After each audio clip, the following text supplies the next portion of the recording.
महाराज जी, सबसे पहले तो मैं ये जानना चाहूंगा कि लोग किसी संत मत की अच्छाई को देखकर उससे जुड़ रहे हैं, या बस इस बात को देखकर जुड़ रहे हैं कि हमारे गांव के उस व्यक्ति ने सत्संग ले रखा है, उस व्यक्ति ने सत्संग ले रखा है, तो मैं भी सत्संगी बन जाऊं।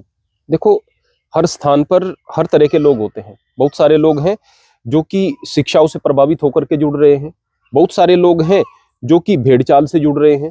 बहुत सारे लोग हैं वो इसलिए जुड़ रहे हैं कि वहां पर मुझे कुछ लोगों का साथ मिल जाएगा, मेरा समय कट जाएगा। अलग अलग उद्देश्य से लोग बाग जुड़ते हैं और ऐसा हर स्थान पर होता है। हर स्थान पर, चाहे कोई संत मत हो, चाहे कोई कथावाचक के शिष्य हों, चाहे कोई कोई किसी मंदिर से या किसी संस्था से जुड़ रहा हो। दुनिया में हर तरह के लोग हैं, हर तरह के लोग हर स्थान पर होते हैं और सब लोग अपनी अलग अलग मंशा के साथ किसी स्थान पर जाते हैं। महाराज जी, किसी संत मत प्रमुख के वचन और किसी कथावाचक के वचन, तो क्या दोनों समान होते हैं? नहीं, देखो, अगर आप कथा में मिथ्या कहानियां सुना रहे हैं और मिथ्या कहानियों को सत्य बता करके लोगों को भ्रमित कर रहे हैं, तो वहां पर तो कथाकार बिल्कुल पूरे तरीके से निकृष्ट हो जाता है। यदि उस कथाकार के, कथावाचक के दिमाग में केवल ये है कि मुझे इससे कितना पैसा मिलेगा, तो वहां पर वह कथावाचक निकृष्ट हो जाता है।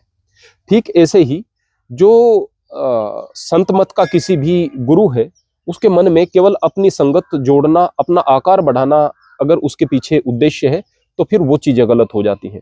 लेकिन अगर दोनों के मन में लोक कल्याण की भावनाएं हैं, तो फिर दोनों अपने सही स्थान पर हो सकते हैं। जैसे कि कथावाचक कथा तो सुनाए, लेकिन लोगों को यह बताए कि भाई इस कथा का उद्देश्य केवल आप लोगों को कुछ चीजें समझाना है, ऐसा नहीं कि इस कथा को आप सत्य मान लें।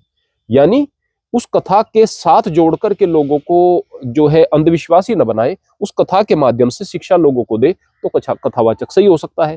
ठीक ऐसे ही संत मत के जो गुरु हैं, अगर गुरु के मन में यह पीड़ा है कि लोग अंधविश्वास में पड़े हुए हैं, लोग अज्ञान में पड़े हुए हैं, अधर्म को धर्म समझ रहे हैं, अज्ञान को ज्ञान समझ रहे हैं, परमात्मा के मार्ग पर चलने का प्रयास तो करते हैं, लेकिन वास्तव में बहुत सारे पाखंडों में पड़ करके अपने समय को खराब करते हैं और ईश्वर के वास्तविक स्वरूप से जुड़ नहीं पाते, और वो उन्हें ईश्वर के वास्तविक स्वरूप से जोड़ने का प्रयास करता है, उनकी बुराइयों को हटाने का प्रयास करता है, तो जाहिर सी बात में है कि ऐसे में वह संतमत महान हो जाता है, वह गुरु महान हो जाता है।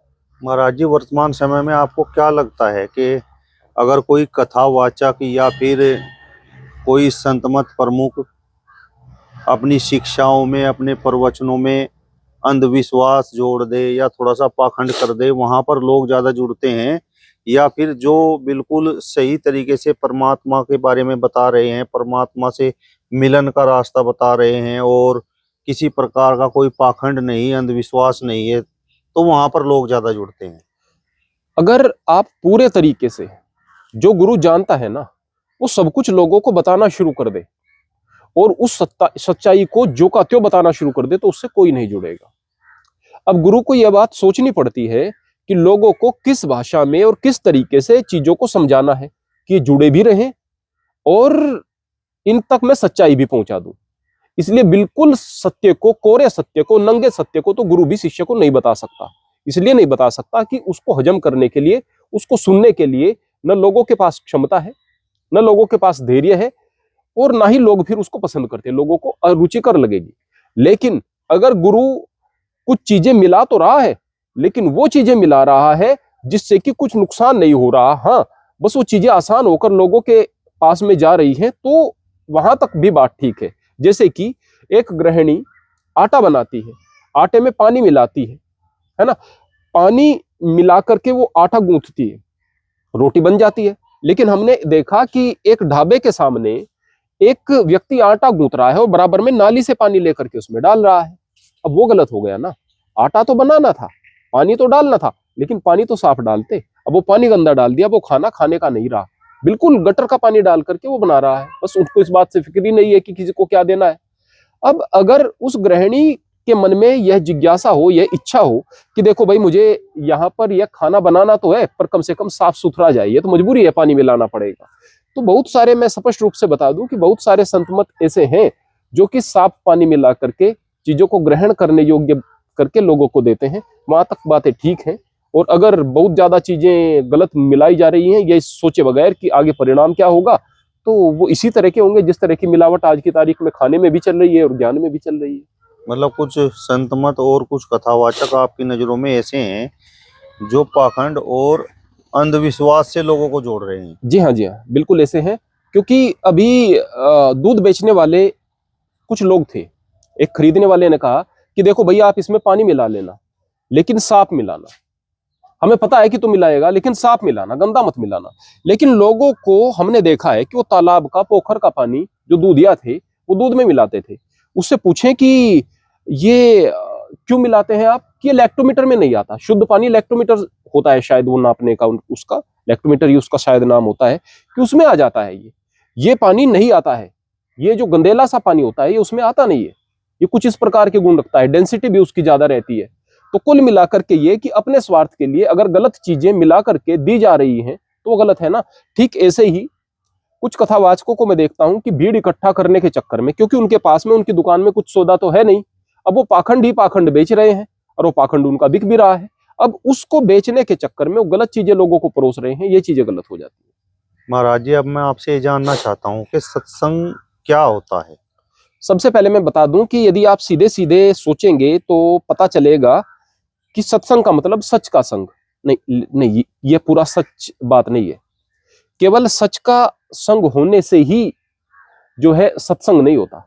सत का मतलब केवल सच नहीं होता। सत का मतलब यह है कि जो सच तो है ही लेकिन स्थायी भी है। सत का मतलब जो स्थायी है, जो कभी समाप्त नहीं होने वाला है ना। तो कभी समाप्त न होने वाले और सत्य वो क्या चीजें हैं? एक तो आपकी आत्मा और एक परमात्मा। ये धरती समाप्त हो जाएगी, सच है कि ये धरती है पर ये समाप्त हो जाएगी। ये सच तो है पर सत नहीं है ना। ठीक ऐसे ही अगर सूरज के बारे में बात करें, धरती की सारी चीजों के बारे में बात करें, आपके बारे में बात करें, मेरे बारे में बात करें, हर चीज को समाप्त हो जाना है, तो ये सत नहीं है। सत क्या है? आपकी आत्मा और आप परमात्मा। तो आत्मा और परमात्मा के साथ रहना, आत्मा और परमात्मा के बारे में चिंतन करना, और आत्मा इस परमात्मा तक किस प्रकार से पहुंचे, उस महान शक्ति तक कैसे पहुंचे, ये बूंद सागर कब बन जाए, ये ज्योति ज्योति में किस प्रकार से समा जाए, हम अपने लक्ष्य को कैसे प्राप्त कर लें, इन चीजों को जानना, इस पर विचार करना, यह सत्य का संग है। यानी कि जब आप परमार्थ के मार्ग पर हैं तो आप सत्संग के मार्ग पर हैं। और अगर आप संसार में उलझे हुए हैं, माया में उलझे हुए हैं, काल के चक्र में फंसे हुए हैं, तो फिर आप झूठ के साथ में हैं, तो आप सत्य के साथ में नहीं हैं, तो आप सच के साथ में नहीं हैं, तो आप सत्य के साथ नहीं हैं। और सत्संगी? सत्संगी केवल वही है जो कि, सत्संगी दो प्रकार के होंगे। एक तो वो जो कि अपने आप को सत्संगी कहते हैं। सत्संगी इसलिए कहते हैं कि फला सत्संग से जुड़ गए। अब वो एक तरह से डॉक्यूमेंट्स में सत्संगी हो गए हैं, तो अपने आप को सत्संगी बोलते हैं। बट सत्संगी वही है जो कि इस बात को जानता है कि ये जो संसार की सारी नश्वर चीजें हैं, इनकी बजाय, इनसे बंधने की बजाय मैं अपने लक्ष्य की ओर चलूं। उसको इस बात का ख्याल रहता है कि जिसको हम आंख बंद होना कहते हैं, वास्तव में वो आंख खुलना है। उसको इस बात का ख्याल रहता है कि इस जिंदगी के बाद भी एक और जिंदगी है, मौत जिंदगी का आखिर नहीं है।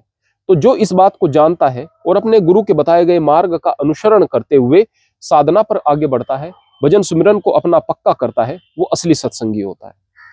महाराज जी, अगर कोई सत्संग से जुड़ने के बाद ये सोचता हो कि बस अब मेरा तो उद्धार हो जाएगा और बहुत बड़े नामचीन संत मत से मैं जुड़ गया हूँ, तो क्या ऐसा संभव है?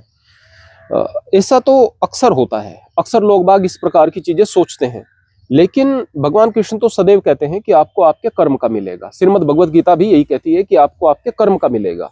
और गुरु भी आपको यही कहते हैं कि आपको आपके कर्म का मिलेगा। गुरु कभी ये नहीं कहते कि आपने जो नामदान ले लिया है, आपने जो गुरु दीक्षा ले ली है, यह आपका कल्याण कर देगी। नहीं, इसके बाद आप इसका सुमिरन कितना करते हैं, आप इसको भजन में कितना उतारते हैं, यह आपके काम आएगा। तो जाहिर सी बात है, जो इस गफलत में है कि हम एक संत मत से जुड़ गए हैं, सत्संग से जुड़ गए हैं और उसके बाद कल्याण हो जाएगा, वो घोर अज्ञान में है और निश्चित रूप से वो बड़ी हानि को जाएंगे। लेकिन जो इस बात को जानते हैं, इस सत्य को जानते हैं कि जीवन का वास्तविक उद्देश्य उस भजन सिमरन को करना है, जो हमें नाम मिला है, उस नाम का जाप करना है, जो परम तत्व है उससे जुड़ना है, उससे जानना है, उसे महसूस करना है, तो वह सही दिशा में चल रहे होते हैं और वे परम तत्व को प्राप्त करते हैं।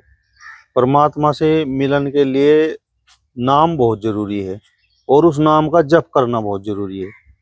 उसमें कारण यह है कि मन में विकार आते हैं और विकारों से किस प्रकार से बचें?